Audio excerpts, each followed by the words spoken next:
Welcome back, Hornets, to another edition of SHS Today.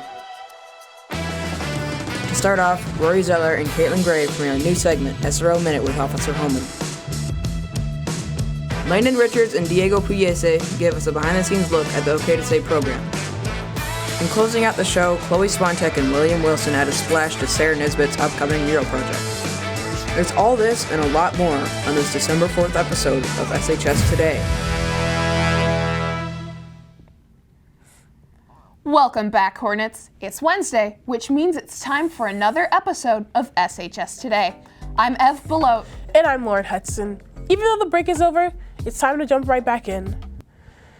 Trying to kick off the holiday season? Well, you're in luck. Saline is hosting its 49th annual holiday parade downtown on Michigan Avenue. It will take place December 7th from 5:30 to 9 o'clock p.m. And admission is completely free. It will be a true night of holiday joy and a performance from Saline's very own marching band. So make sure to stop by. During the holiday season, it's important to be mindful of your driving habits. Statistically, almost 1,600 crashes occur per year due to snowy conditions. Officer Holman joins us for a new segment of SRO Minute covering the importance of safe driving and fender bender protocols. Good morning, Saline High School. Today I'd like to speak a little bit about driving and school parking lot safety. Many of you are beginning to experience the freedom, excitement, and independence that comes with being a licensed driver. However, it's important to keep in mind that with those opportunities comes the very serious responsibility to be a safe driver not only on the road, but in the parking lots of the school as well. Some of you may have noticed that there's been an increased police presence in the neighborhoods near the school. This is not a coincidence. Several residents of these communities have reported dangerous and reckless driving, particularly around the times that students arrive at and leave the school. You must remember that if you're stopped by a police officer for irresponsible driving, there's a possibility of fines, increased costs for insurance rates, and in more severe cases, the impounding of your vehicle along with a mandatory court appearance. The goal of this, however, is not to scare or threaten you guys. One of my worst personal fears is having to respond to a motor vehicle accident in which one of you may have been seriously injured or worse. So my challenge to all of you is to make sure you take the time to reflect on your own driving habits and remember the responsibility that you have to make sure you're able to make it to and from school safely. Another topic I would like to briefly cover is what to do if you're involved in an accident on school property. Sometimes minor fender benders happen, and that's okay. There's a reason that they're called accidents after all. However, it's important to remember that there is a legal obligation to report the accident after it happens. If there are any injuries to any party, immediately call 911 and they will dispatch an officer, more than likely me, and the appropriate medical personnel to handle the situation. If there are no injuries and it occurs during a time when school staff are normally present, please let one of us know and I'll take care of the rest. There's no need to be embarrassed. I can guarantee that you are not the first person to be involved in a fender bender at this school, and you will definitely not be the last. So please don't let that be a barrier towards doing the right thing.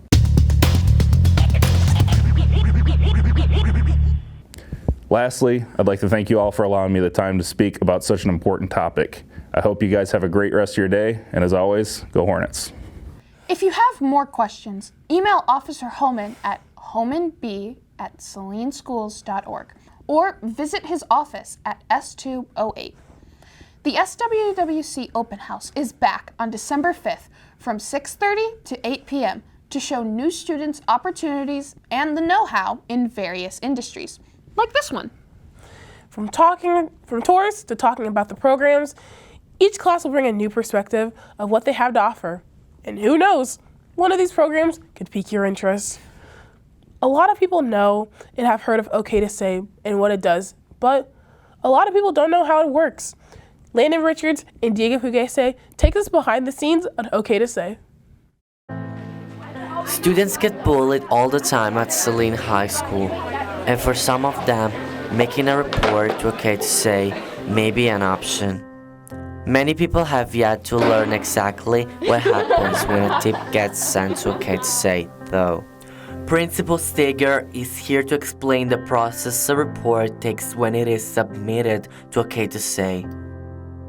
When anybody makes a report on OK to Say, whether it's the app or a text message or a phone call, It goes to a department of the Michigan State Police, and the Michigan State Police then take it and they vet it and they decide whether or not it's something that we need to know about. So safety, student safety, school safety, bullying, cyberbullying, they then call us. When we receive a tip from OK to Say, immediately we contact the rest of the admin team and the deans, and we make sure that everyone is aware of what the tip is. Yep. Then we will start investigating if it's a social media tip. We'll start looking at the different accounts, try to find somebody who might have some information. Sometimes it's tough because there's no way for us to follow back up or get more information about it. We only have what the OK to Say tip is.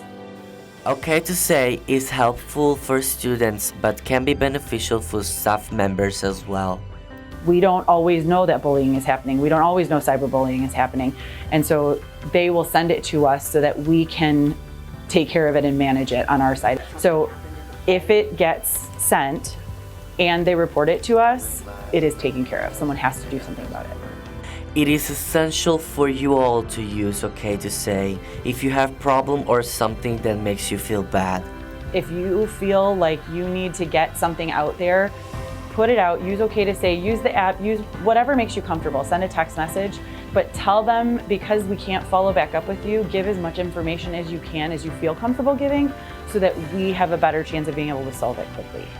This is Diego Pugliese, back to you in the studio. Since its launch in 2014, OK to Say has issued over 56,000 tips identifying students in crisis and working to prevent school violence. So if you know something, say something, even if it doesn't involve you. The information on screen are various ways to contact OK to Say. Either email OK to Say at mi.gov, call the number hotline, or text OK to Say at 652-729. This information is posted on posters all over the school, so keep an eye out. Well, posters aren't the only thing being plastered on the walls. There was recently an event where Sarah Nisbett partnered with Miss Laura Schumacher to teach a mural workshop in the library. William Wilson and Chloe Swantek shows us the artwork created. A mural workshop took place in the Media Center, featuring special guest Sarah Nisbett as a guest speaker that taught media students a new perspective on how to approach creativity. It has become my mission to share with other people how easy and accessible it is to make art. I think a lot of us at some point in our lives get told by somebody else or by ourselves that if we don't make amazing art, first off, then we are just not allowed to do it. And they will actually probably make your daily life slightly more interesting. Making art can be really joyful. It can help you understand your world. There's tons of research about even just the mental health benefits of making a drawing that have nothing to do with how good that drawing is. And so it's really important to me to bring that idea to people of you can make art quickly, on the spot, few minutes a day. You don't even have to focus on making an amazing piece of art. You can just focus on being there with what's happening. Using the skills the students have been taught in the mural workshop, they brought together their individual art to create a large temporary mural that was put up in the library entitled The Story of Now. In terms of making the mural permanent, I think we're going to look at some different ways to make it live on and maybe grow as well. So we have this kind of seed of the people who were there that day when I was giving instruction, but then kind of helping it bloom with other people adding their particular moment in time. Going forward, the mural class plans to expand the way they create their masterpieces to beautify the school, beginning with this project. In the future, we're going to see how these students have been able to turn their drawings of little moments into a permanent mural for the school to enjoy now and the future to come. I'm William Wilson, back to you in the studio. I love this is you. Aww, very cute. Are you interested in making murals like The Story of Now? Well, Sarah Nisbett wrote a book about it, what it is, and how to make one yourself. The book is called Drawn on the Way, so make sure to check it out. Well, that's all the time we have this week. I hope you enjoyed the show. I'm Belote. And I'm Lauren Hudson. Be sure to follow @Celine Video on Instagram and YouTube for show updates and behind-the-scenes content. Tune in next week for a DEI snapshot, Drop Top Pizza, and a teacher feature on Mr. Justin Sly. Have a great week, Hornets!